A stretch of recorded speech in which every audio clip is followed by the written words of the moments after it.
Pues bienvenidas y bienvenidos a la segunda sesión del seminario Sexualidades y Psicoanálisis, y hoy trabajaremos el grupo y las mascaradas. Y como Marina ya me ha dicho por audio, ¿no? De madre mía, ¿cuántos títulos habéis puesto para una sesión?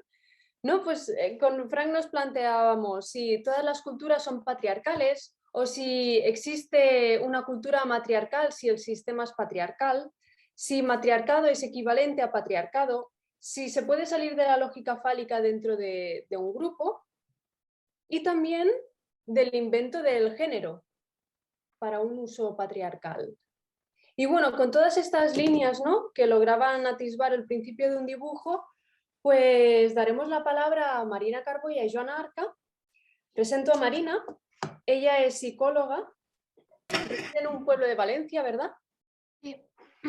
Es psicóloga, está acabando un máster, el máster de especialización sanitaria. Lleva 3 años trabajando en un centro de acogida de menores tutelados y hace 5 años que forma parte del Col·legi de Psicoanàlisi de València, donde empezó haciendo las prácticas de psicología y al que ella llama como salvavidas dentro del mundo de la psicología. Y actualmente también hace de regidora de Educación y Juventud a través del partido Compromís, teniendo en cuenta que nadie de ellos, de los que forman parte del gobierno, está afiliado al mismo. Y me preguntaba si esto es un intento de salir de la lógica fálica dentro de un grupo. Y también a destacar, y esto sí que sí me gusta destacarlo, cuando hablamos de la presentación me dijo que una de las cosas que le gustaba más era pintar, porque era como una manera de dialogar con ella misma sin recurrir a las palabras. Muy bien, yo antes de empezar voy a presentar a Joan. Joan, que es un gran amigo, y bueno, voy a presumir de que es amigo mío. Y después decir que también es antropólogo, trabajador social, profesor asociado del Departamento de Antropología, Filosofía y Trabajo Social en la URV, la Universidad Rovira i Virgili de Tarragona, y luego trabaja en un dispositivo hace años de salud mental que se llama, curiosamente, CSI, que yo no explicaré lo que es, mejor que lo explique él si quiere, ¿vale? Y ya les damos la palabra. No sé quién prefiere empezar de los dos. Voy a encerrona. Pues No sé. mira, la Marina, que tiene el micro activado. Vale. ¿Te parece? Sí, claro. Venga, adelante, por favor. Bueno, pues gracias al Foro Psicoanalític de Tarragona por haberme invitado y en concreto a Esther y a Fran por haberme ambotinat, que no hay una traducción literal para el castellano, para participar en el taller. Como tengo tendencia a ir deprisa, supongo que esto de hacer traducción me ayudará a ir más despacio y espero que la prosodia no se me pierda mucho. Bien, bueno, no he hecho un título específico, me he puesto todas las frases como propuesta. Para poder abordar la función de la mascarada y de la lógica fálica en un grupo, haré un recorrido por el concepto de semblant y por las fórmulas de la sexuación que acotan el goce sexual en goce fálico y goce otro. Ah, perdón, os quería pasar, bueno, no sé, por si queríais tener la imagen, porque a mí me ayuda mucho de los discursos y las fórmulas. Yo sin ello me cuesta ubicarme. A ver, un segundo, que lo tengo por aquí. Fórmulas, ¿vale? Y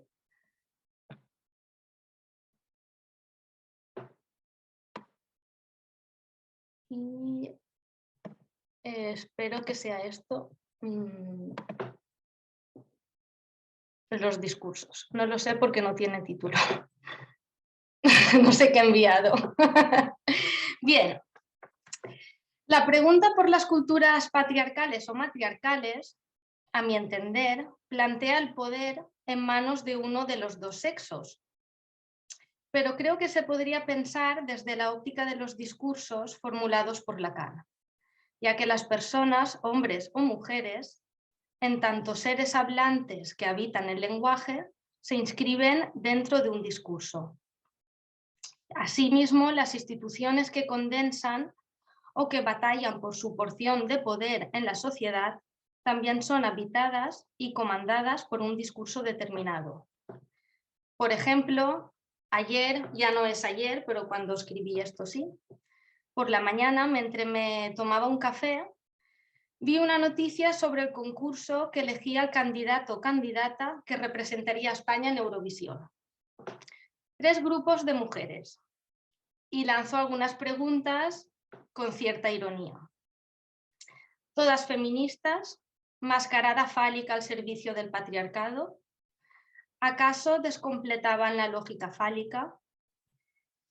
En las aspirantes yo vi una apuesta. Bueno, yo no vi el programa ni nada, pero ni me gustan esas cosas, pero sé que tienen un impacto en lo social y al ver el titular de la noticia ya las escuché, me busqué las letras y las estudié.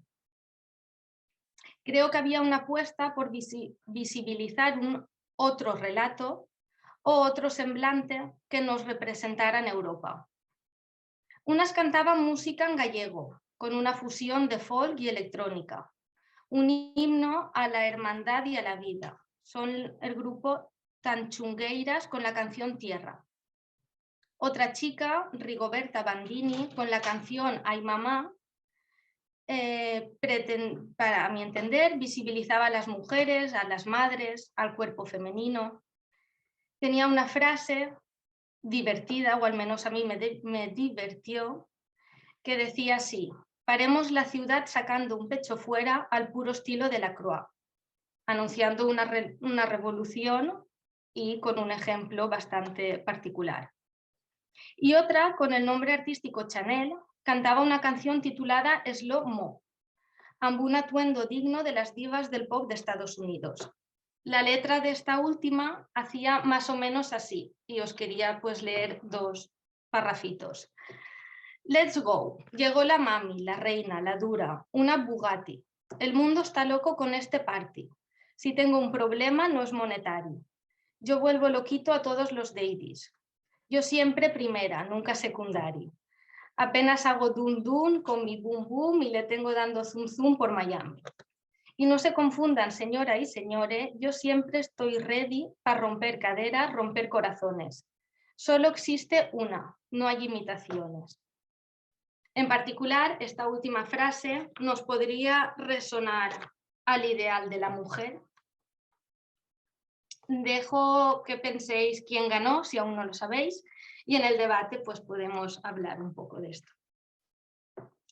Hablar de las fórmulas de la sexuación ya implica una barrera infranqueable para hacer de ello un pretendido análisis social, pues uno de los lugares se caracteriza por no poder responder a un universal, un para todos, que daría cuenta de su inscripción a nivel de grupo.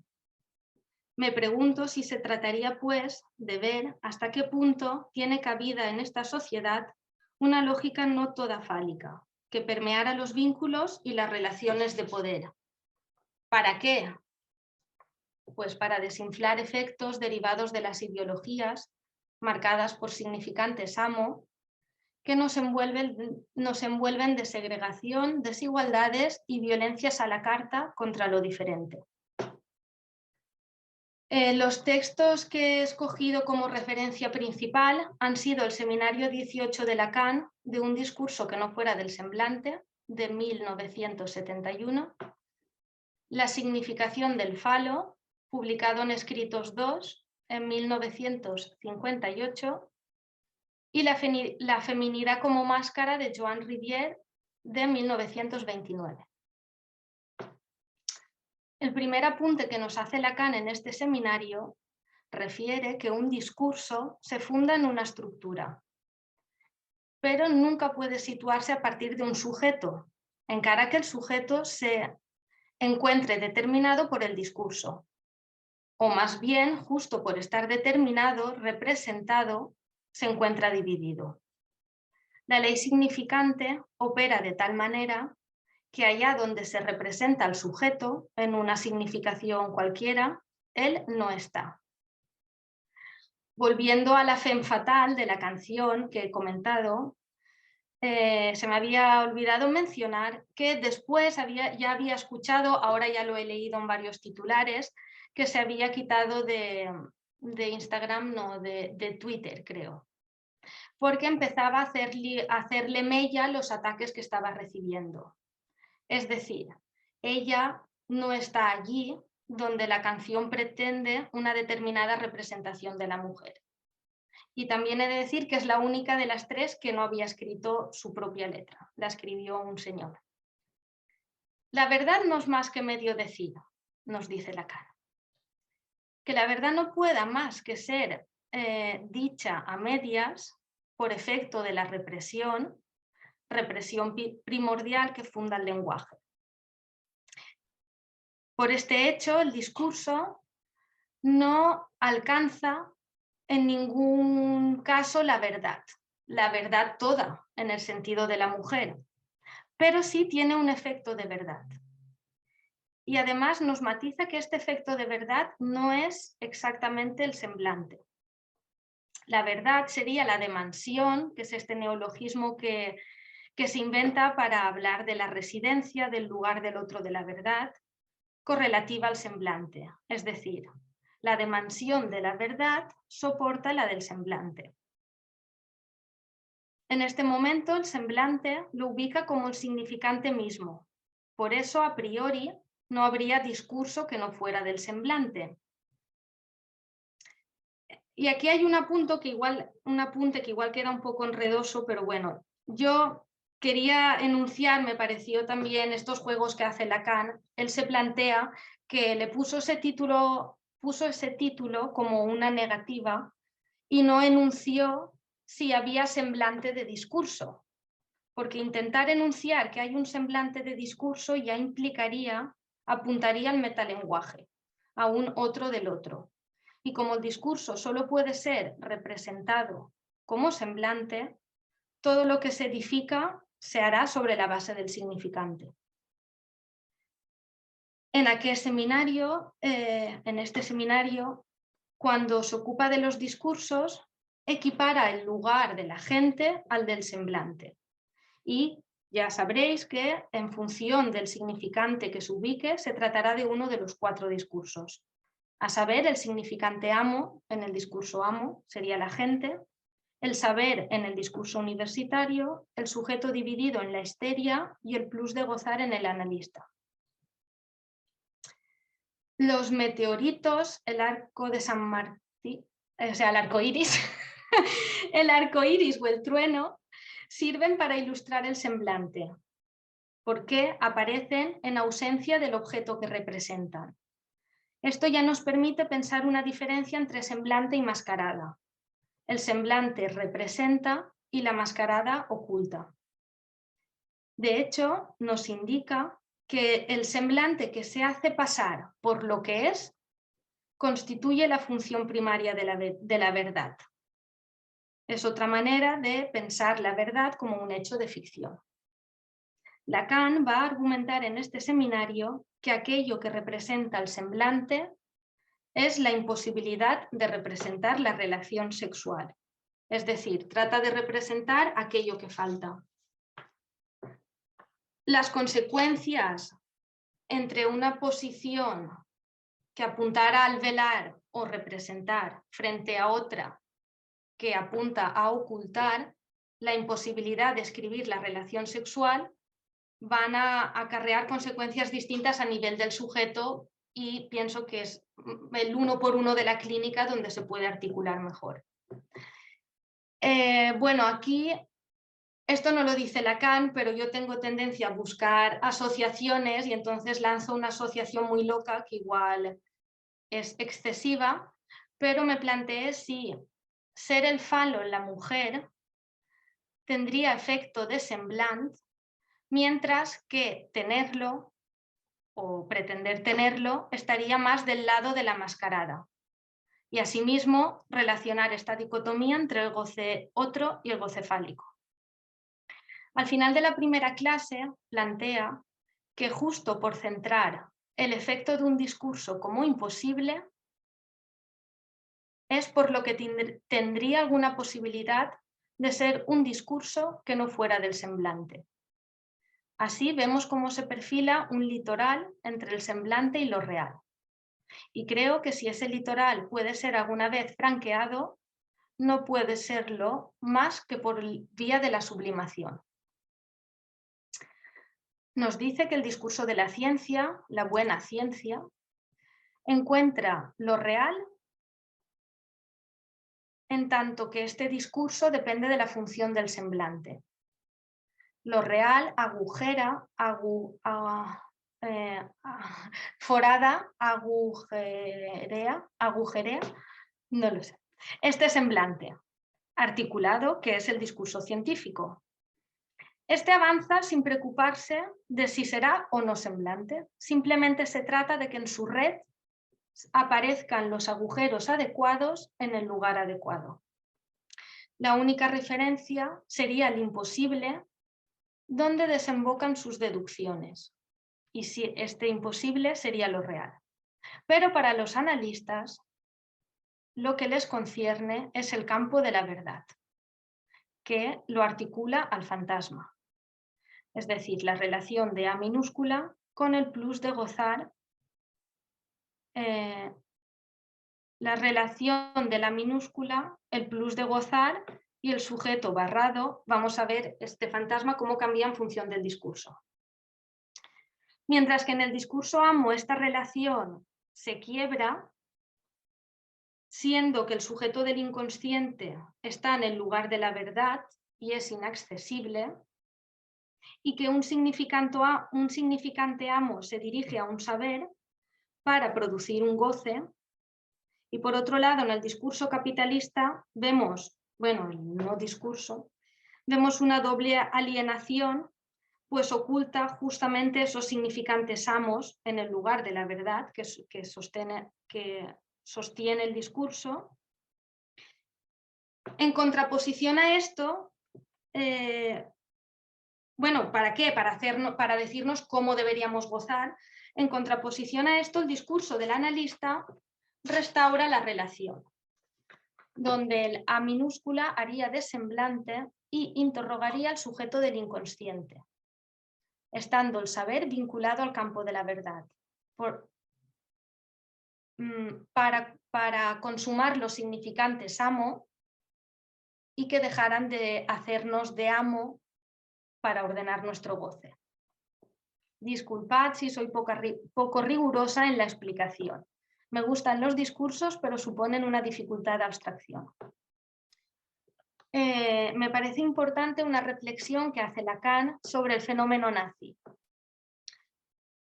Siguiendo con los discursos, nos dice que aquello que se dirige al otro en mayúsculas, como un tú, también en mayúsculas, permite la identificación con un ídolo y camufla que esa relación de identificación se sostiene sobre una minúscula, o sea, sobre un goce, que en el caso de Hitler plantea si no se limitaría más que a su bigote. Creo que este hilo se podría estirar para pensar las violencias actuales, para pensar la violencia sexual en relación al género o a la elección de objeto. Lo lanzo, pero continúo abordando la cosa.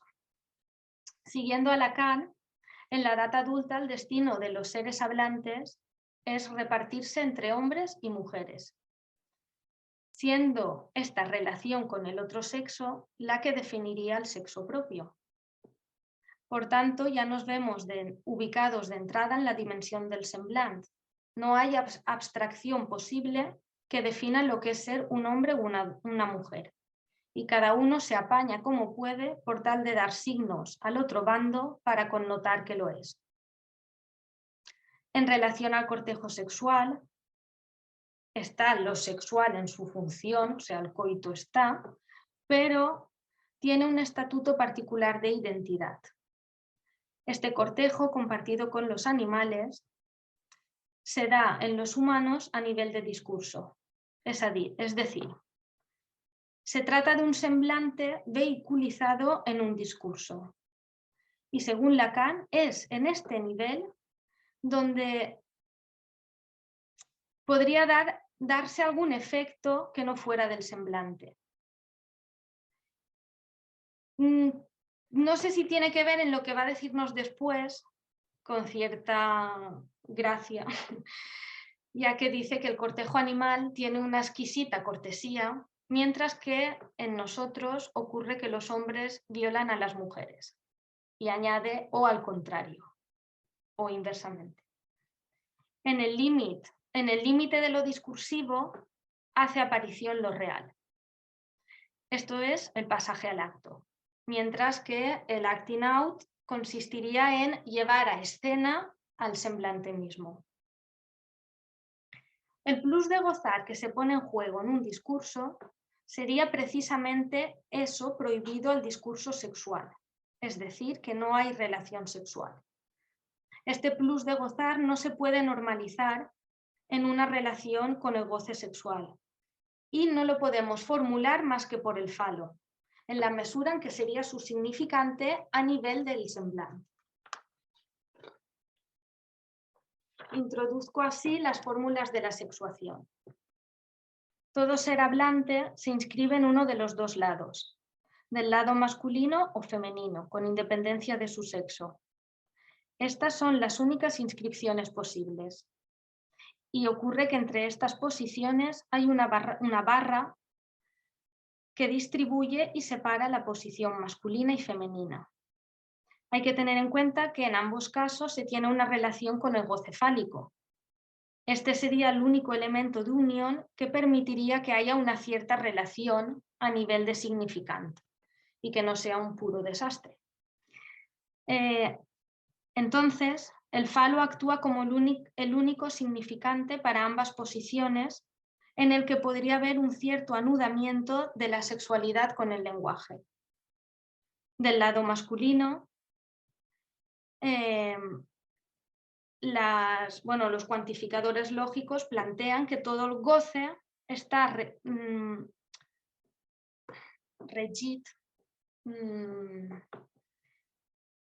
gobernado. Vale. Sí, no es esa la palabra, pero da igual. Está gobernado por esta función fálica, a excepción de la existencia de una X que negaría esta función. Es decir, existe un goce que no es todo goce fálico. Y aquí combinamos una universal afirmativa con una particular negativa. Por eso el mito del padre que goza de todas las mujeres no es más que un mito.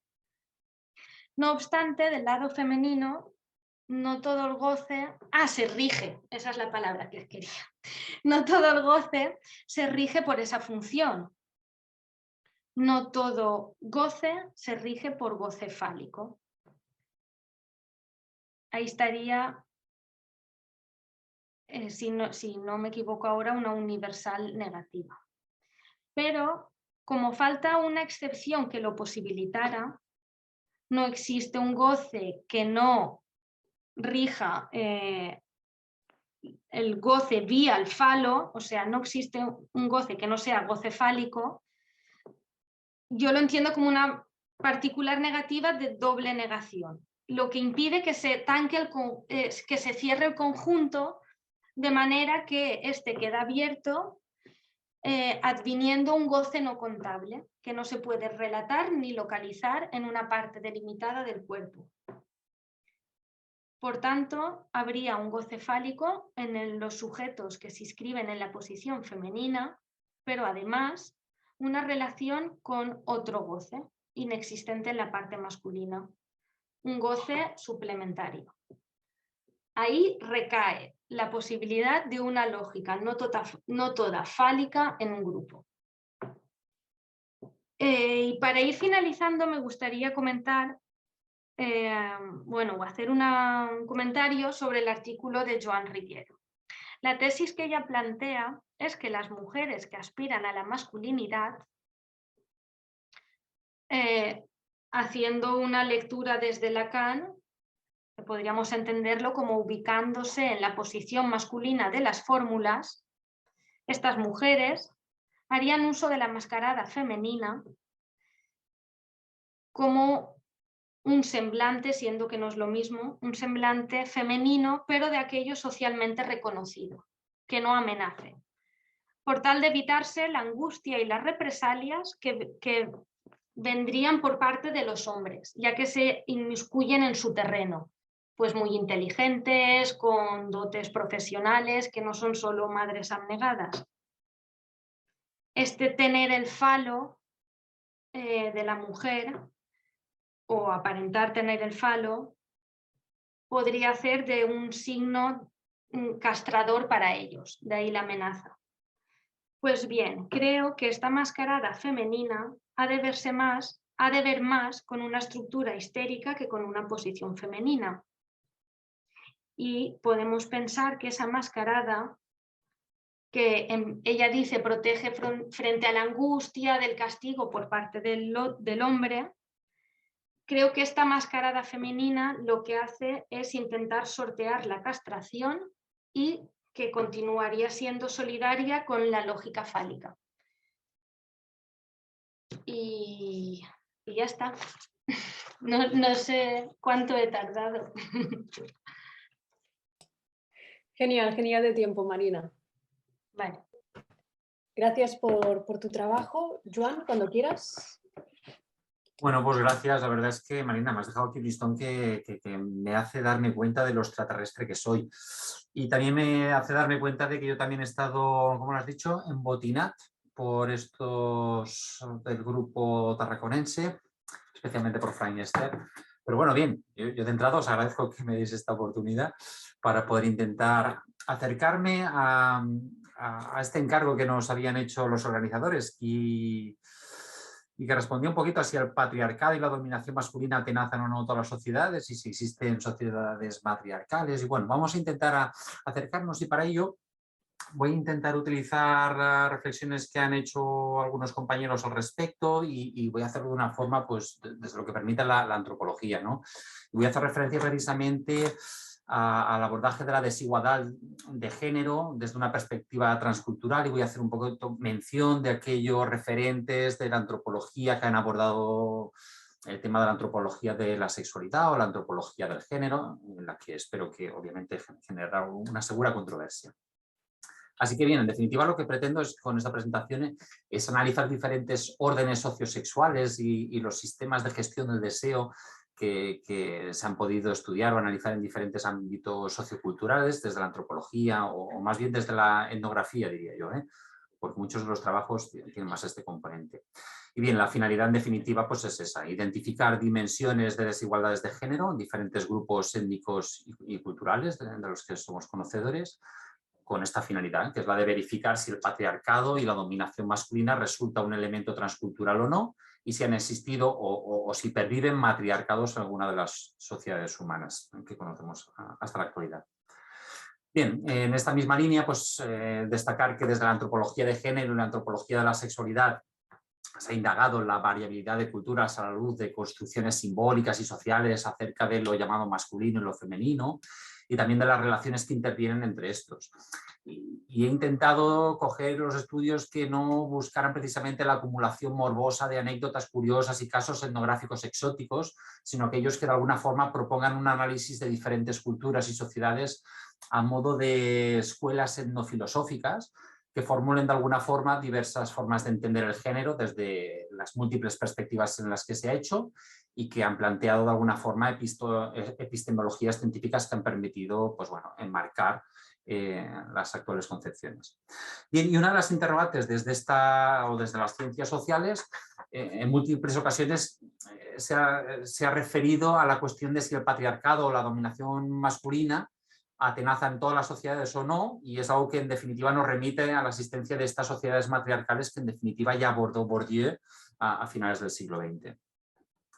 Bien, los estudios han demostrado que la desigualdad de género no solo depende de criterios de carácter económico, sino que también han dependido, entre otras muchas cuestiones, pues de naturaleza ideológica o simbólica, o dejadme incluso señalar y destacar las filosóficas que nos han aportado autoras como la reciente, ¿cómo lo diría? bueno, la Judith Butler, por ejemplo, ¿no?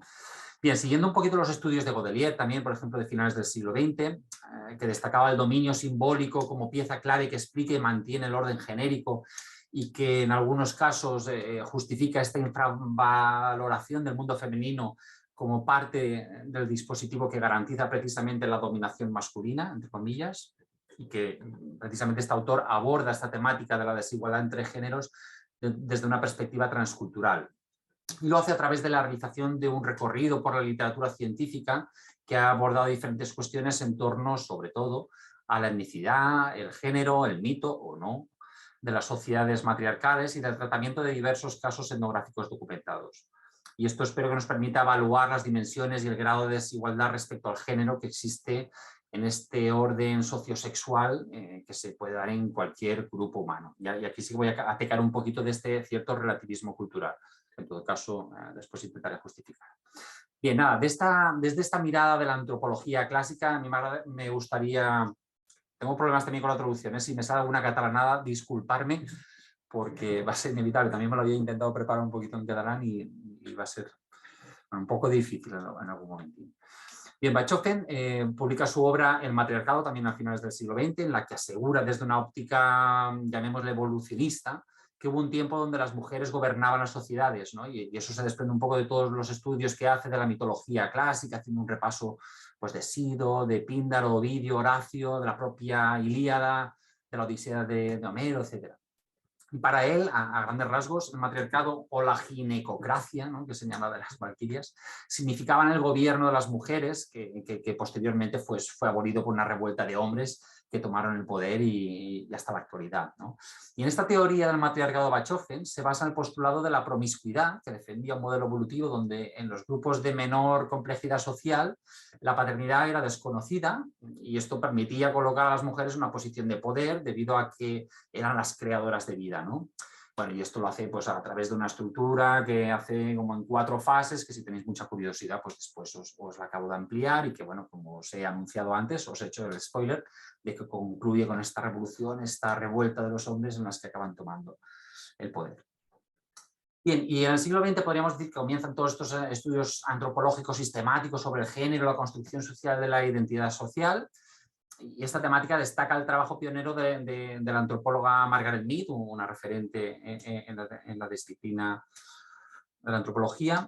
De hecho, de todas sus muchas obras, yo destacaría una que destaca por su especial controversia y permitirme esta cierta revolución o ruptura con el modelo hegemónico a través del libro Sexo y temperamento en 3 sociedades primitivas, que es una obra en la que básicamente lo que hace es comparar 3 pueblos de Nueva Guinea, los Arapesh, los Mundugumur y los Chambuli. No entraré tampoco en las particularidades, a menos que lo deseéis después, en que consistía de alguna forma esta representatividad del género y de la sexualidad de cada uno de ellos, a partir del cual bueno, pues utiliza para hacer todo su trabajo etnográfico y antropológico.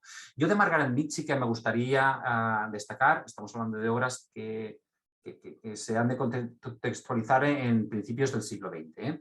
Pero yo sí que quería destacar un poquito la importancia de Margaret Mead en tanto en cuanto reside, la importancia reside en que demostró que no existía una correspondencia natural estricta entre sexo y género, ¿no?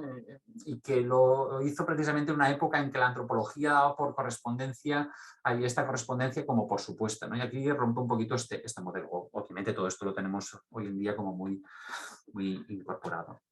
Y obviamente también tuvo sus críticas de sus contemporáneos, entre los cuales destacaría precisamente nuestro dios antropológico que sería Malinowski, ¿no? Que desde la antropología intentó aclarar la confusión que se daba en esta tesis sobre el matriarcado, la matrifocalidad, la matrilinealidad y la matrilocalidad. Y más o menos efectivamente concluía o parece que las sociedades matrifocales las mujeres detentan un mejor estatus social. Bien, y desde las aportaciones más contemporáneas de la antropología, y con esto digo más las de finales del siglo XX, y lo voy a contextualizar un poquito ahí, especialmente desde esta visión más occidentalista, y luego intentaré explicar el porqué. Pero un momento histórico de fuerte cuestionamiento del orden patriarcal desde los movimientos, sobre todo feministas, ¿no? que se preguntaba precisamente sobre si era o no universal esta subordinación de la mujer, Autores como el propio Bachofen, pero también Main, Morgan y el propio Engels, entre otros, consideraban que en el pasado de la humanidad habían existido sociedades matriarcales, ¿no? Bachofen encuentra la evidencia histórica en el estudio de los mitos que aparecen en estas fuentes literarias y filosóficas de la antigüedad clásica, donde de alguna forma constata que este derecho materno es dominante en la regulación de la vida social, ¿no? Y este autor, como os decía, pues caracteriza al matriarcado como un sistema social agrario, donde la propiedad y el linaje lo determina la propia vía materna y donde la mujer posee este poder doméstico, pero también político y religioso, ¿no? Y en cuanto a la universalidad de la simetría en el poder, el prestigio y la autoridad del hombre frente a la mujer, otras autoras como la mencionada Margaret Mead, pero también Horner y Rosaldo, de las que os hablaré a continuación, después de múltiples estudios etnográficos sobre todo, acaban concluyendo que esto es una verdad, permitidme el generalismo, transcultural y global. Obviamente esta afirmación posteriormente ha sido matizada al contrastarla con realidades también etnográficas como las de sociedades aborígenes australianas, los Enga en Papúa Nueva Guinea o pueblos precoloniales, entre otras, ¿no? En África Occidental, etcétera. Donde aquí parece que sí que se constataba que efectivamente no había una subordinación de géneros y donde la mujer poseía una cierta autonomía económica, ¿vale? Y en esta línea, insisto, en situarnos contemporáneamente en ese momento. La antropóloga feminista Sherry Horner, en su ya clásico artículo titulado ¿Es la mujer a la naturaleza lo que el hombre es a la cultura?, ahí nos ofrecía una explicación de esta universalidad del estatus secundario de las mujeres. Y a grosso modo para esta autora, la valoración inferior de las mujeres se debía, configuraba que se debía a que son consideradas en todas las culturas como más próximas al concepto de la naturaleza que el hombre. Con esto, de alguna forma, esta dicotomía de naturaleza-cultura se revela como una construcción que no queda como neutra en cuanto al género, ¿no? Porque la naturaleza en este contexto se caracteriza como femenina y la cultura como aquello que trasciende y domina la propia naturaleza y lo propiamente atribuido a lo masculino, entre comillas, ¿no? Y en estas funciones reproductoras de las mujeres, que son más evidentes que la de los varones, y que de alguna forma obligan a una inversión del tiempo más prolongada en estas, desde esta percepción concreta, insisto en este contexto, años 60, 70 aproximadamente, desde esta percepción de las diferencias biológicas entre los sexos, proviene la construcción de roles sociales distintos para hombres y mujeres. Y esto es lo que daría pie de algún modo a la creación de los roles de género, pero también a la jerarquización establecida entre lo masculino como algo superior, lo femenino como algo inferior, y que solo se explica como resultado de una valoración cultural, ¿no?, que ya parte en su tesis desde lo doméstico feminizado y lo público masculinizado.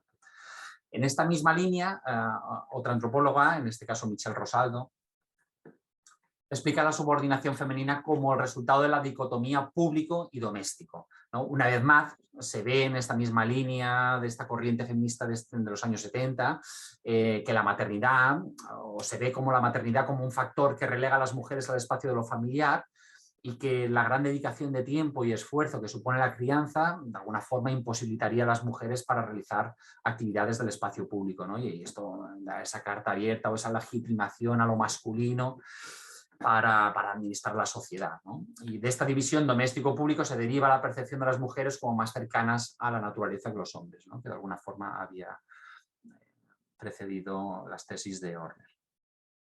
Obviamente estas tesis hoy en día han sido acusadas de etnocentrismo puro y duro, entre otras, ya que según sus críticos las teorías de lo público y lo doméstico son invenciones sobre todo de la cultura occidental y que han sido sometidas a constantes transmutaciones y revisiones, ¿no?, y adaptaciones.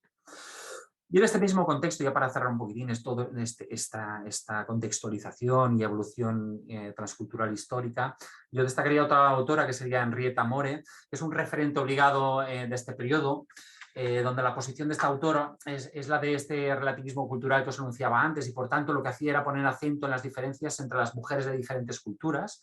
Y ella obviamente sí que es una activista que denuncia este etnocentrismo de la antropología y del feminismo que se había hecho hasta ese momento.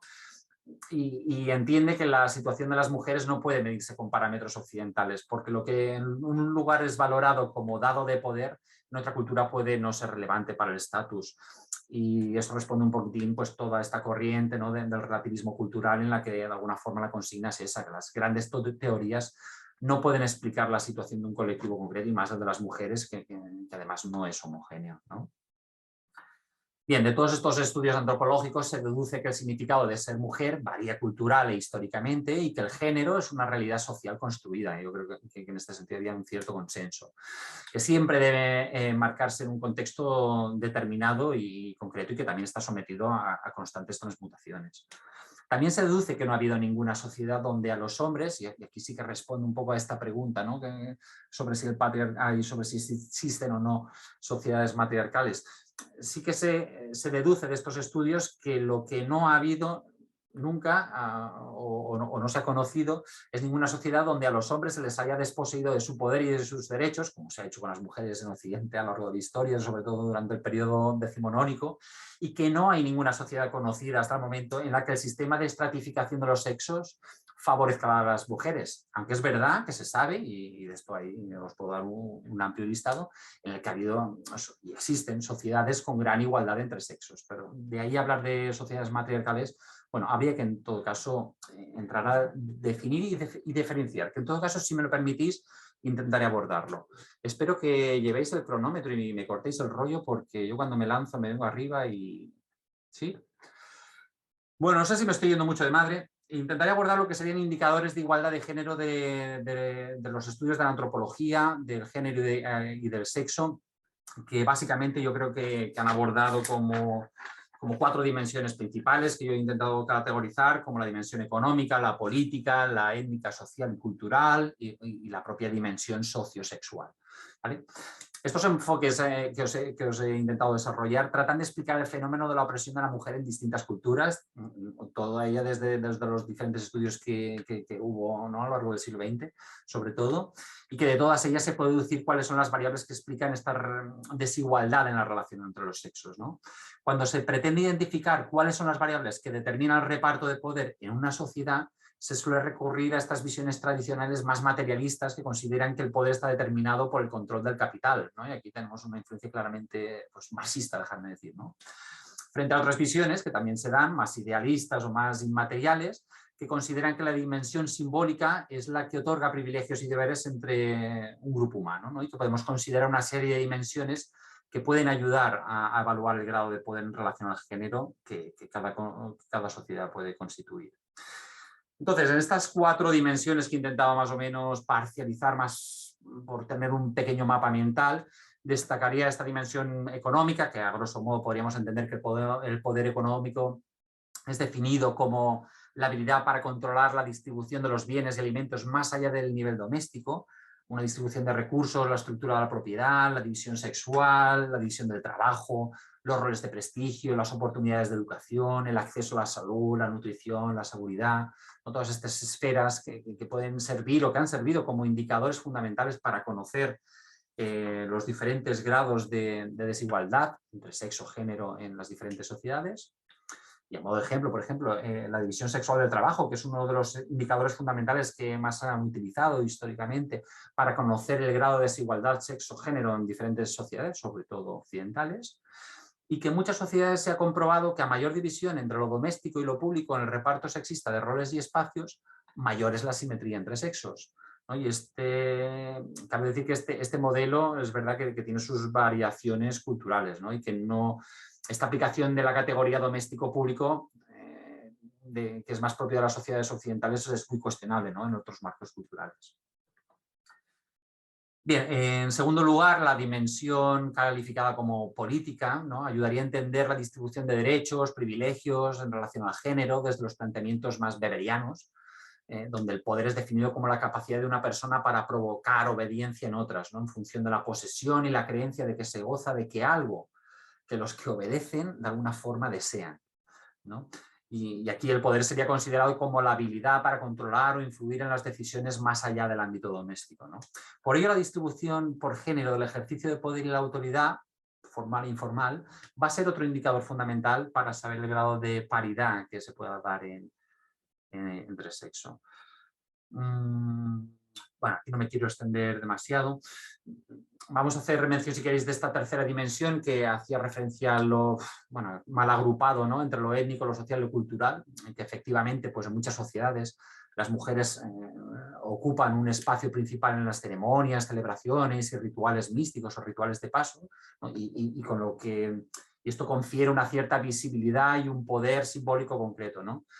Aquí parece que la mujer puede ser la responsable de la reproducción de la identidad étnica y espiritual de un grupo, ¿no? Y esto confiere pues eso, una relación, una variable más, una dimensión de poder significativo, ¿no? Habitualmente vinculado al parentesco, al matrimonio, etcétera, a la filiación, etcétera. Bien, y por último la cuarta dimensión, que estaría más relacionada con el orden sociosexual, es decir, con la ideología sexual hegemónica, que también ofrece un elemento más para evaluar el grado de reparto de poder en una sociedad. Y en este marco, pues autores como Barton, también de finales del siglo XX, consideran que no es la división sexual del trabajo, sino la ideología cultural de género, quien determina si una sociedad es más o menos simétrica respecto a las relaciones de género. Bueno, en este sentido yo os apuntaba antes, ¿no?, que en la sociedad occidental se ha relacionado a la mujer con la naturaleza, con lo doméstico, esto que señalábamos antes, y esto serían las funciones expresivas, el poder informal, la reproducción, el sentimiento, ¿no?, mientras que al hombre se le ha vinculado pues, con la cultura, lo público, las funciones instrumentales, el poder formal, la producción, la razón, ¿no?, categorías que siempre han tenido un cierto prestigio, que han sido siempre más valorados que las femeninas, ¿no?, que habitualmente, podríamos decir que incluso contemporáneamente, ¿no?, todavía menospreciadas e infravaloradas, ¿no? Esto sí que es verdad y aquí sí que hay diferentes aportaciones de diferentes autores, con los que ahora no entraré, ¿no?, con Wayne, etcétera, que demuestras que hay culturas en las que esto no ocurre de esta manera, ¿no? Por ejemplo, la propia autora que os mencionaba antes, la Rosaldo, y a modo de anécdota, ella señalaba, pues, por ejemplo, que esta unidad madre-hijo de la que se deriva la reclusión de la mujer en el ámbito doméstico no es un concepto universal, en tanto que entiende que el concepto de madre es una construcción social y que no todas las unidades domésticas se construyen en torno a esta relación madre biológica y la prole, ¿no? Bien, bueno, y ya casi como concluyendo, intentando, no sé, encauzar hacia el posible debate o continuidad de la reflexión posterior, el largo debate antropológico en torno a la existencia o no de sociedades matriarcales y a las características de estas sociedades ha desembocado en diferentes postulados teóricos, ¿no? Como decimos, por un lado se sitúan los científicos que negaban su existencia y por otro los pensadores que lo consideran el reverso de las sociedades patriarcales, lo que significa o lo que nos puede dar a interpretar que todos los puestos de poder están en manos de las mujeres. Y si cabe, y por último dejarme o permitirme que haya un tercer bloque en el que habría como teóricos que describen sociedades con unas peculiaridades propias y que proponen una elaborada teoría del matriarcado, en la que a grosso modo y mal resumiendo mucho, destacarían como particularidades comunes que se trata de sociedades donde prevalece la igualdad entre géneros, que se caracterizan por ser colectividades reguladas por principios económicos de igualdad, de redistribución y de reciprocidad, donde la propiedad habitualmente es colectiva, donde la mujer hereda el capital familiar y lo gestiona, y donde existe una alta libertad sexual para ambos sexos, en la que en muchos casos no se reconoce la paternidad biológica, y esto pues da un valor, un prestigio a la maternidad y a la feminidad como un elemento, un valor añadido, ¿no?, de algunas formas. Bien, y estas serían, y esto sí que intentaría responder de alguna forma si existen o no sociedades matriarcales, y en el sentido, pues eso, de que muchas veces han sido definidas como sociedades matriarcales o sociedades matricéntricas, que yo diría que lo que se puede demostrar fundamentalmente es que la mujer, bueno, déjame matizar, que la mujer que es madre es respetada, valorada y posee ciertos privilegios, pero que esto no sería extrapolable y que por tanto la respuesta a esta pregunta pues sería que no hay sociedades matriarcales. Bueno, reconozco que había preparado también una reflexión que iba por otro rollo radicalmente diferente, cogiendo un poquito los ensayos teóricos de Judith Butler. que abordaría más todo el ensayo sobre la fenomenología y la teoría feminista, pero bueno, yo creo que daría como para otro debate aparte, no voy a abrir este melón y si os parece lo voy a dejar en esta parte más de contextualización, que es lo que me parece que me pedían, espero haberlo interpretado mínimamente bien, los anfitriones y espero no haberme ido mucho de la olla. Nos quieres dejar con las ganas, ¿no? Sí, es para hacerme interesante, básicamente. Tienes razón, me has pillado. Mola. Bueno, gracias y disculpar. Bueno, muchas gracias Marina, Joan. Ahora ya es el momento que haremos lo típico. Quien quiera intervenir, que levante la mano con el... Reacciones. En reacciones esto. Ujú. Pero de entrada, una pregunta que yo me hago a menudo, que es sencilla la pregunta, la respuesta creo que no tanto. Es una pregunta obvia, ¿eh? Es, tanto Marina como Joan, ¿cómo pensáis qué maneras podemos tener en la actualidad, desde el psicoanálisis, desde la antropología, ¿no?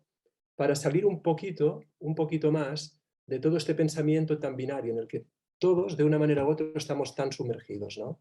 Porque aquí también hoy, hombre-mujer, mujer-hombre, hombre-mujer, dominación aquí, dominación allá, matriarcado, patriarcado.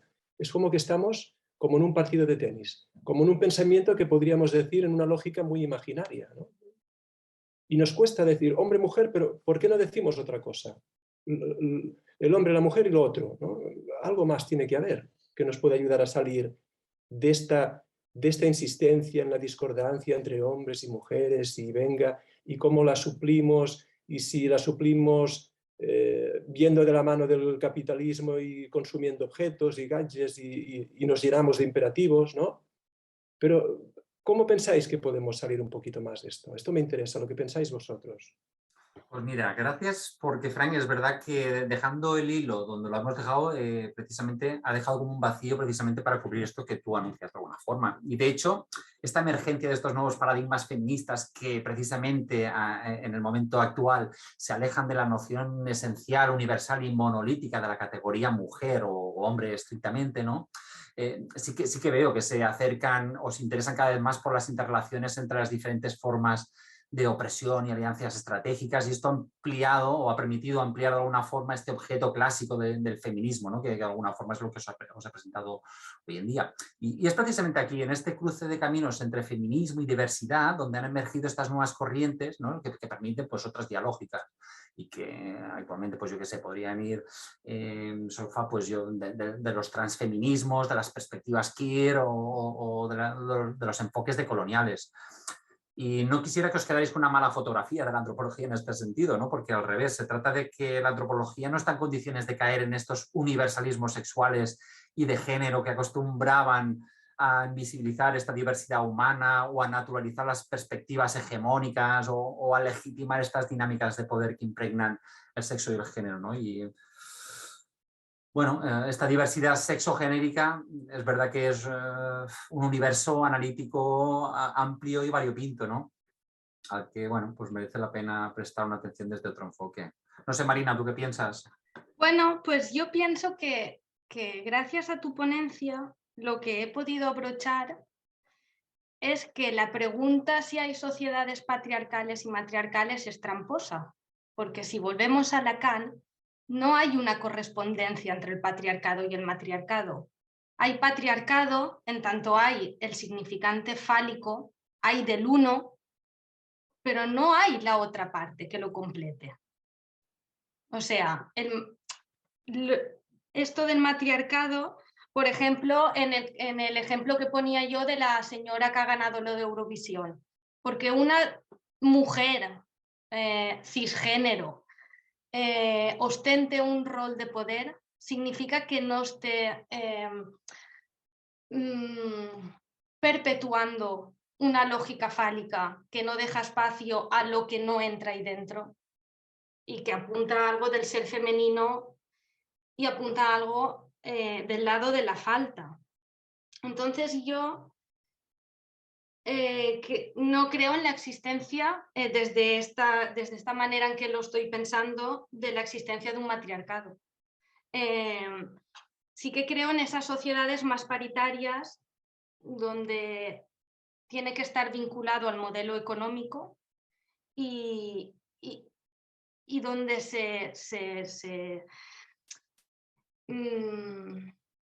bueno, no me sale la palabra, donde se ponga en valor unos ciertos derechos civiles para ambos. Y luego, por ejemplo, en clases, siempre escuchando a Pilar, muchas veces decía, la histeria produce el saber, pero el obsesivo marca las condiciones. O sea, que yo sigo pensando que hegemónicamente está el patriarcado y luego está la lucha por descompletar eso, pero no está lo otro.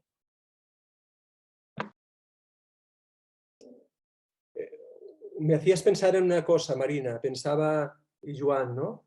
En esta cuestión del patriarcado y la función paterna, porque, claro, yo a veces soy muy crítico con la elección de Lacan para nombrar ciertas cosas, ¿no? Y una de ellas es la función paterna. ¿Por qué llamarla así, no? Porque yo creo que en parte el patriarcado se ha aprovechado para hacerlo en algún momento como algo equivalente, la función paterna y el patriarcado. Y no tiene nada que ver, porque realmente para mí, según entiendo yo Lacan, la función paterna sería algo en el que uno se incluye en el límite, ¿no? En cambio, el patriarcado pone la norma, pero se excluye, no la cumple.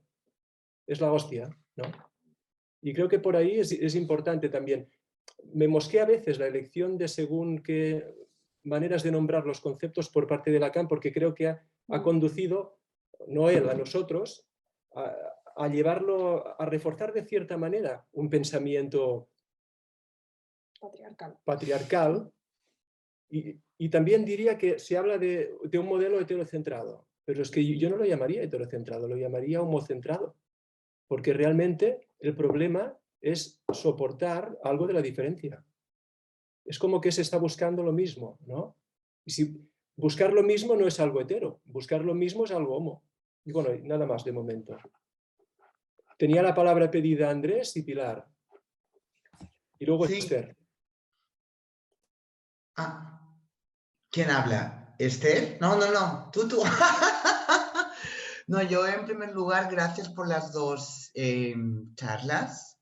Y primero, en relación a lo que decía Fran, hombre y mujer son falsamente binarios. Son binarios en cuanto a significantes, pero como posiciones de goce son asimétricos, no binarios, no se oponen.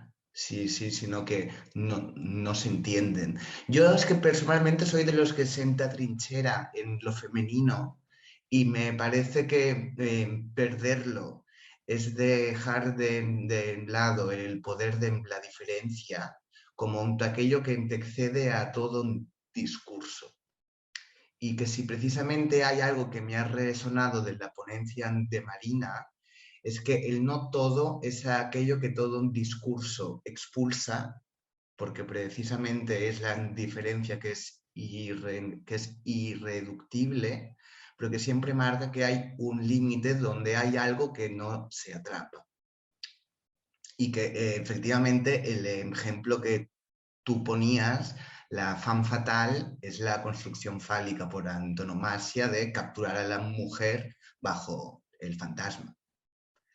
Y hay algo que yo os quería preguntar, que yo esto alguna vez lo he planteado, ¿hasta qué punto el concepto de patriarcado, tal y como se ha pensado en según qué términos, no es un fantasma histérico, que da consistencia al hombre como universal y teniendo una relación de ambivalencia de castrarlo, pero no soltarlo?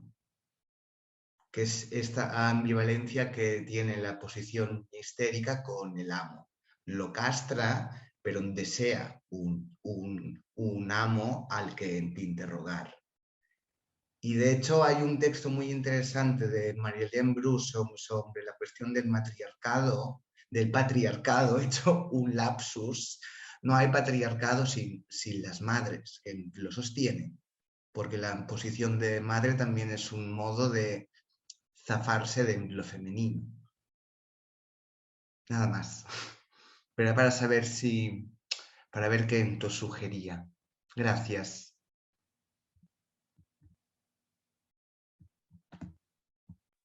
Joan, ¿vols contestar? Bueno, la verdad es que me resultaba muy inspiradora la idea de Andrés. No sé si atreverme yo a entrar en esta discursiva sobre si el concepto de patriarcado es un concepto histérico o no, porque yo creo que aquí hay personas que estáis mucho más familiarizadas con los enfoques psicodinámicos, lacanianos.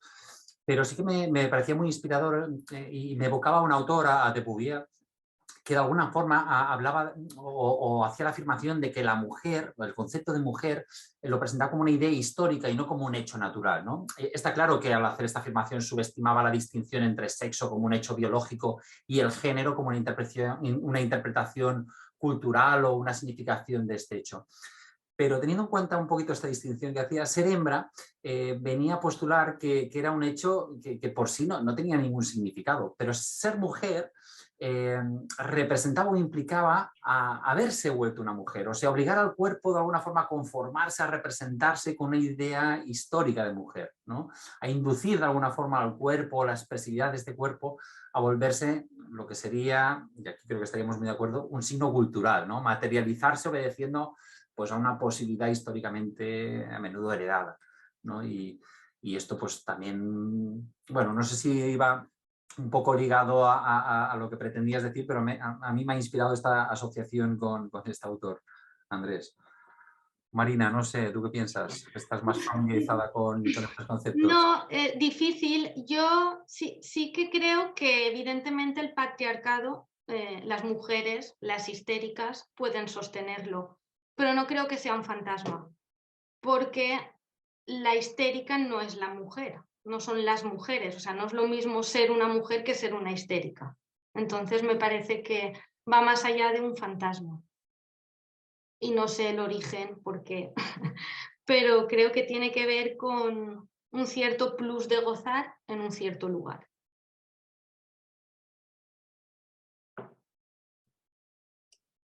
Pilar, por favor, adelante. Hola.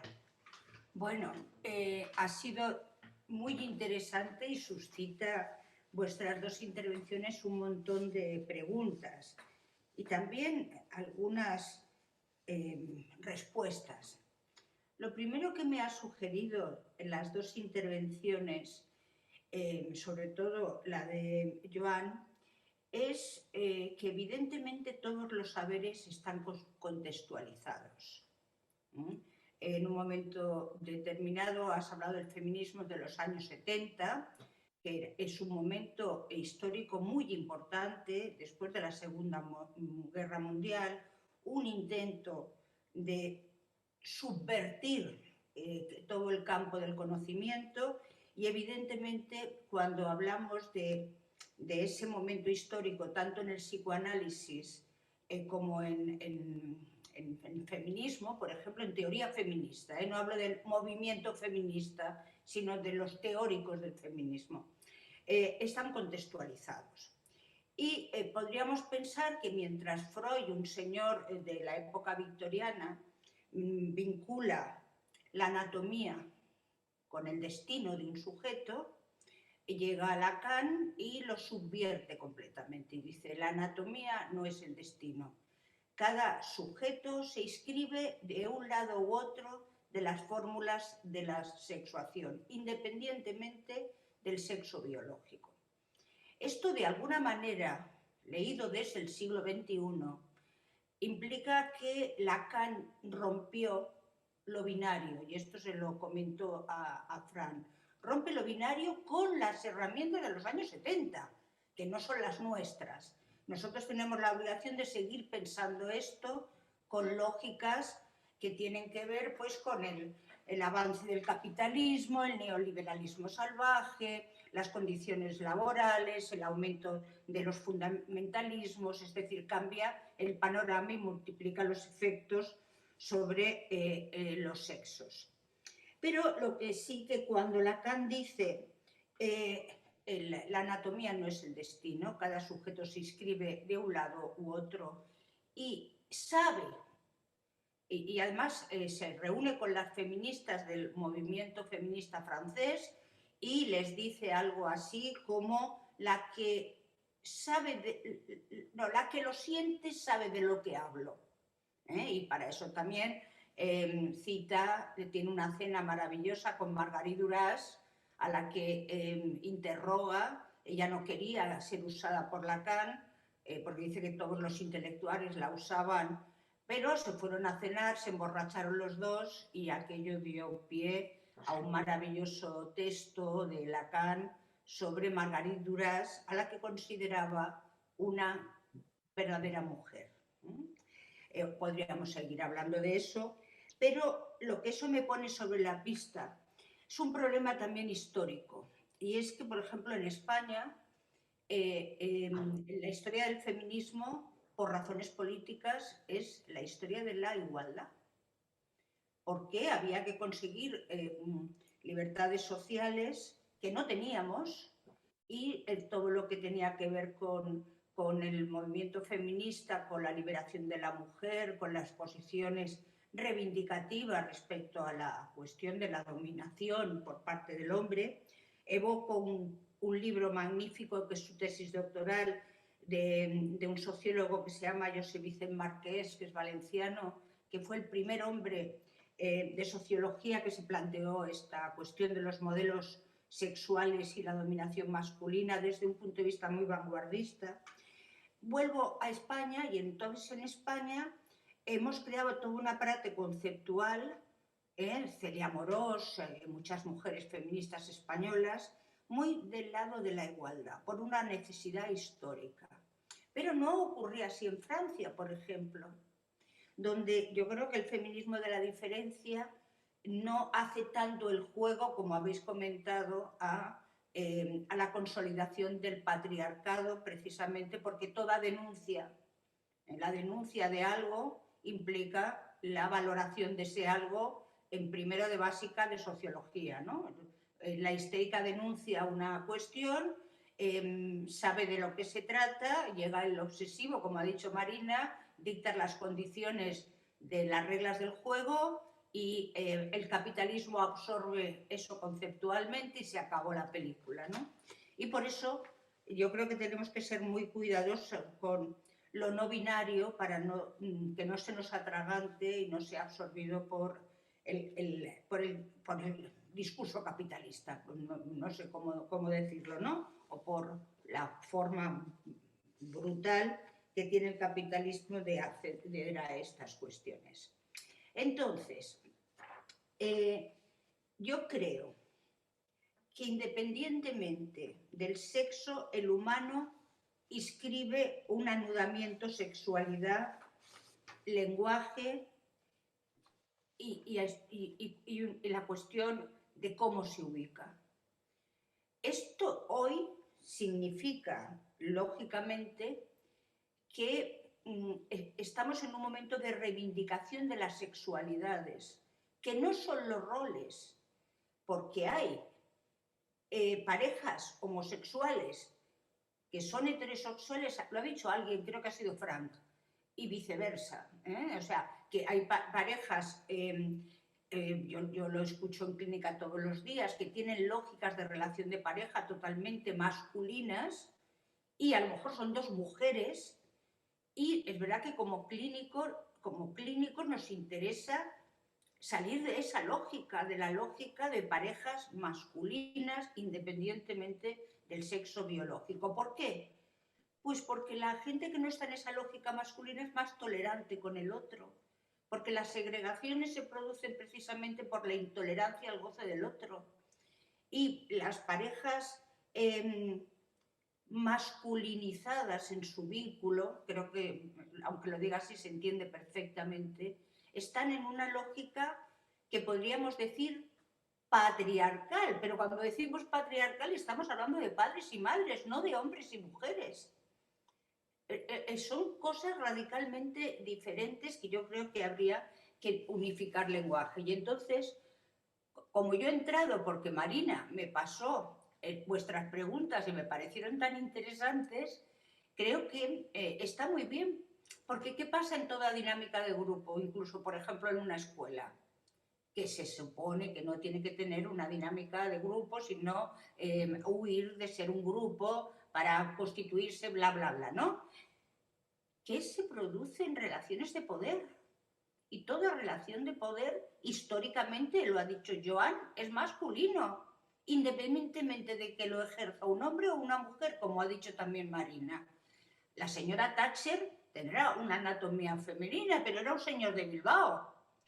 O sea, en cambio hay otros hombres, incluso entre políticos conocidos, actuales, que tienen un talante verdaderamente más en la lógica de la falta, ¿no? Y eso nos pasa a todos nosotros. Y creamos ideología con la posición que tenemos. Bueno, me callo que estoy aquí soltando un rollo, pero el rollo es porque me ha entusiasmado vuestras intervenciones. El rollo és muy bueno, eh? Estamos contentos del rollo. Mira, ara té la paraula Esther i després Miquel.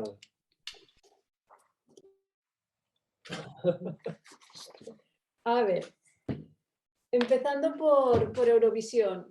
Creo que el jurado de Eurovisión no estaba preparado para que en un certamen donde se representa a España, por un lado, se cante en galego y por otro, que salga una teta gigante como globo terráqueo. No se está preparado y por eso gana Chanel. Que es cubana, por cierto. No, es de Molins. Bueno, pero eso también se ha puesto en cuestión. Pero Esther, una cosa más.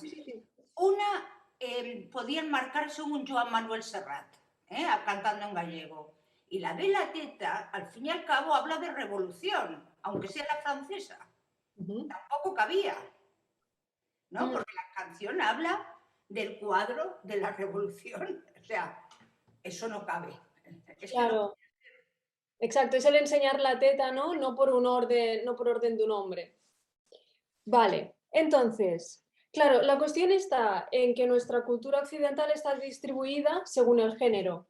Y si ya hay una diferenciación de género, eso indica que hay una intención de diferenciar para ejercer un poder. Entonces me ha gustado mucho, ¿no? Cuando se ha hablado de madre como construcción social, porque hay un libro que me ayudó mucho a pensar sobre este tema, que se llama Amor de madre. Y son relatos de personas que se declaran mujeres, hombres, de padres que reclaman su función materna de ejercer de madres. Y bueno, me ayudó mucho porque me cambió como las coordenadas de referencia. Entonces, sí, respecto a la nomenclatura que has dicho tú, de nombre del padre. Últimamente intento sustituir nombre del padre por triangulación del deseo. O límite. Sí, o límite, ¿no? O regulación. Pero creo que es una responsabilidad, para mí, dejar de utilizar ciertas nomenclaturas que yo creo que dan de lleno a una estructura patriarcal, como es nombre del padre, pero también es deseo materno, ¿no? Como el deseo constituyente de un sujeto tiene que ser materno, tiene que venir de la mamá. O, por ejemplo, hablar de goce femenino y goce masculino, porque es que cuando lees cualquier libro que habla sobre este tema, es como un cortocircuito continuo, que no sabes si habla de mujeres que tienen vagina, que se identifican con mujeres, que el goce femenino es como una confusión continua. Y respecto a lo que ha dicho... perdona, me he olvidado el nombre. El de menor. Andrés. Sí. Mira com riu. Bonito lapsus. Es que sí, te iba a decir que no estoy de acuerdo con lo que has dicho, del patriarcado como fantasma histérico, porque siguiendo la lógica que ha planteado Joan, histórica, de que la teoría del matriarcado, de que primero existía eso, para mí es muy diferente una dominación del amo al que se quiere gobernar que una dominación que intenta quitar derechos. Y creo que el patriarcado está en esa segunda. Por lo tanto, no lo considero como un fantasma histérico.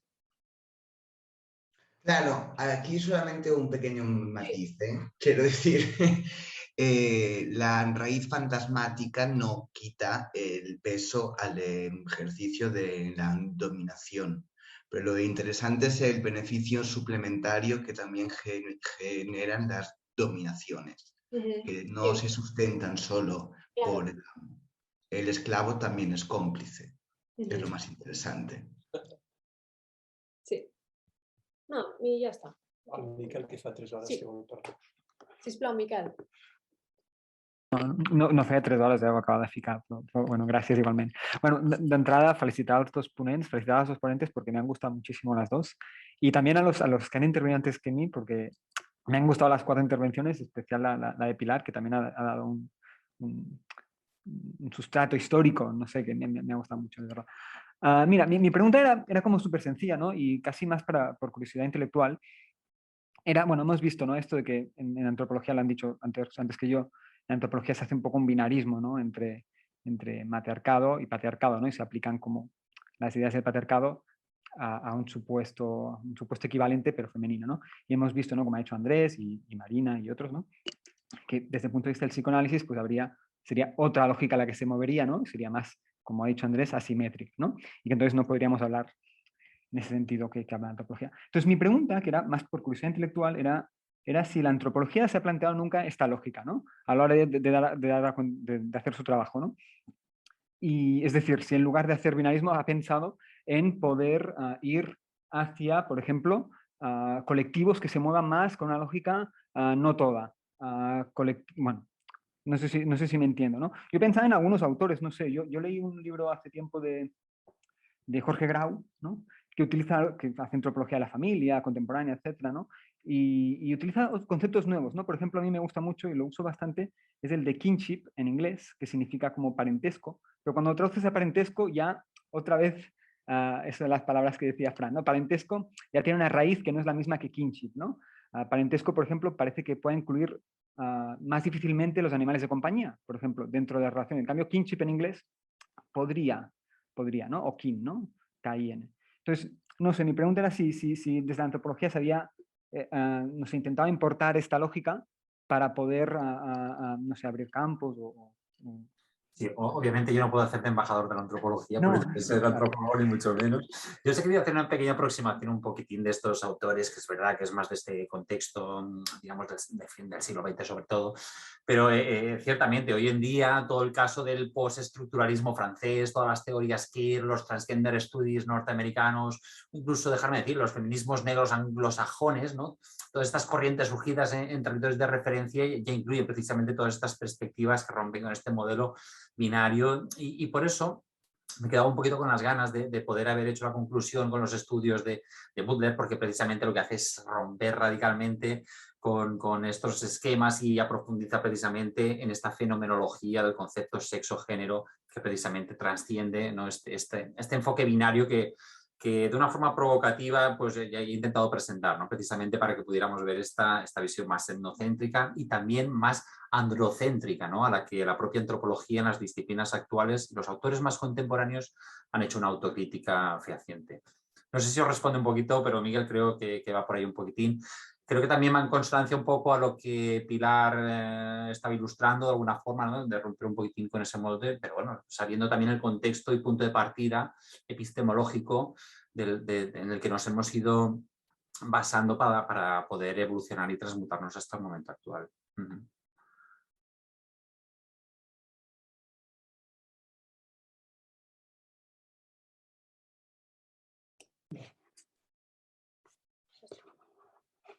Sí, yo quería decir una cosa, Fran, respecto a lo que estamos hablando por aquí, ¿no?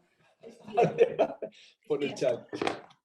hace un año, no, 2 años, un poco antes de la pandemia, hubieron unas jornadas en Madrid muy interesantes, precisamente sobre el tema de lo no binario. Y fueron gente de la MP, fuimos nosotros, algunos, y fue bueno, un debate interesantísimo. Ahí una de las críticas históricas de las feministas, que habían también, Me refiero a activistas y teóricas del feminismo, ¿no? Porque yo soy feminista, pero no me dedico a eso, no es mi fuente de trabajo, aunque me interesa mucho.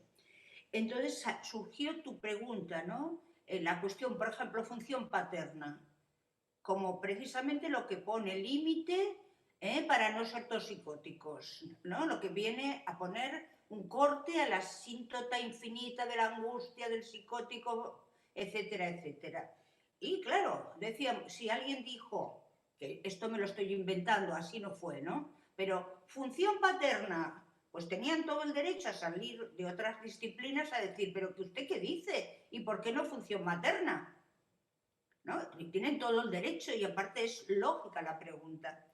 Y fue Jorge Alemán ahí, pero luego sí lo puedes ver en sus libros, que convenimos enseguida que la función paterna en realidad hoy lo tendríamos que nombrar como lo que se inscribe, lo que permite una inscripción del sujeto. En la neurosis, por supuesto, pero una inscripción. Y cambiando este concepto, que es el mismo teóricamente, pero se nombra de forma diferente, nos alejamos del poder que tienen las palabras en lo social. Porque muchas veces nosotros hablamos por ahí de falo y la gente se cree que nos estamos refiriendo a la pilila y no tiene nada que ver, ¿no? Marina lo ha dicho en un momento, no es lo mismo ser que tener el falo. Lo que hablabais de la... Yo sabía desde el principio que ganaba Chanel, porque tiene, o sea, es el falo, pero en el sentido no de tenerlo, porque ya no se presenta muy machirula, al contrario, lo que hace es presentarse dividida por distinguiendo lo que es el personaje de lo que es ella como persona, por lo que ha sufrido, por todo lo que le han hecho, y en el relato se presenta una mujer dividida. Es verdad que es una mujer que tiene todo el poder de la industria americana a su disposición, por lo visto, pero eso es otro tema. Yo creo que si es cierta mi hipótesis de que con la inscripción de las fórmulas de la sexuación, Lacan ya nos saca en los 70 con su lenguaje de lo binario, y hace que ningún psicoanalista se escandalice para nada. Pues bueno, sí, puede haber alguno antiguo, me explico, pero no es el caso de los que estamos aquí. Nadie se escandaliza sobre la diversidad de los encuentros, de los cuerpos, en absoluto, vamos. Pero digo como psicoanalistas, no como personas, porque la inscripción en la clínica, porque al fin y al cabo todos los humanos sufrimos. Y a mi consulta ha venido gente de todo tipo, menos binaria en el sentido tradicional de la palabra. Y entonces esto, si es verdad la frase de Lacan, que el analista tiene que estar con la subjetividad de su época, si hablamos de función paterna o de falo, estamos muy lejos de la subjetividad de la época. Aunque estemos nombrando algo contemporáneo, pero discursivamente estamos todavía haciendo eso. Pero no hemos traducido. O sea, en el discurso de Marina, que ha cogido las fórmulas de la sexuación para trasladarnos su posición, se veía perfectamente, por lo menos yo lo he leído así, ¿no? Como las fórmulas de la sexuación no nos determinan, nos condicionan, pero las fórmulas de la sexuación tienen arriba unas fórmulas matemáticas que dice que todos los sujetos no nos inscribimos de la misma manera en las fórmulas de la sexuación. Y una cosa que, esto es de mi curso, Marina, lo voy a decir porque esto es mío. Yo tengo la hipótesis que todo lo que tiene que ver con el poder es un para todos, porque así son las tablas de la ley. Y eso implica estar del lado masculino de las fórmulas de la sexuación, porque es para todos los humanos. En cambio, cada vez más Bueno, concretamente os cuento una anécdota. Un colega nuestro, Jordi, que es sociólogo, fue diputado en las Cortes Valencianas y presentó su investidura diciendo: vengo aquí a ser diputados de uno por uno todos los valencianos.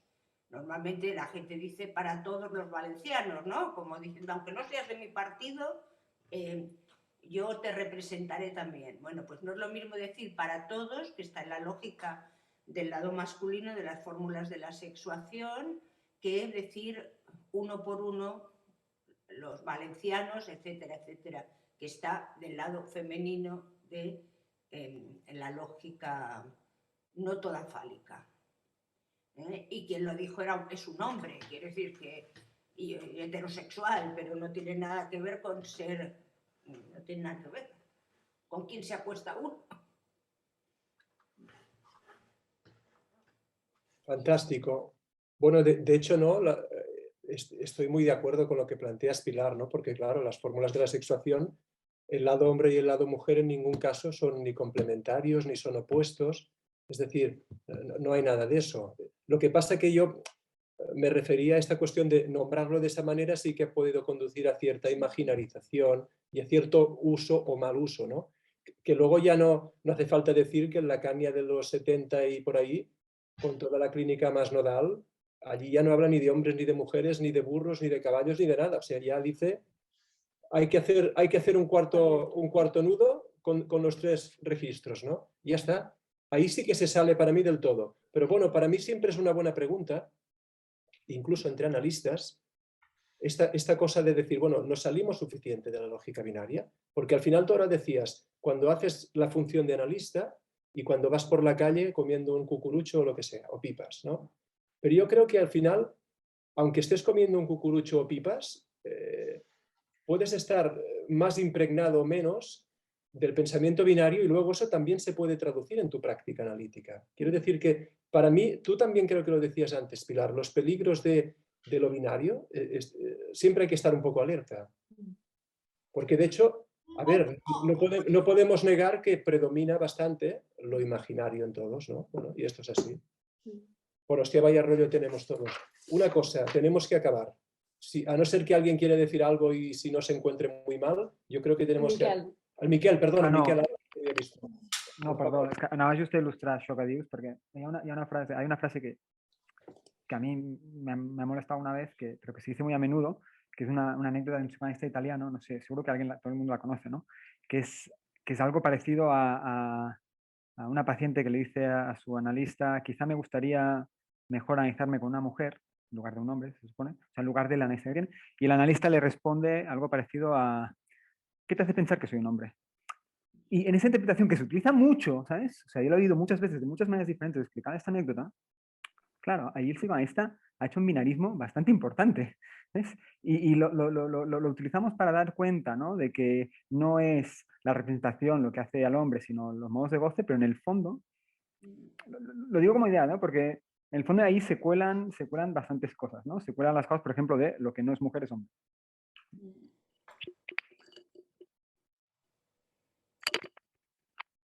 Que farem el proper dia, Doncs molt d'acord, Miquel.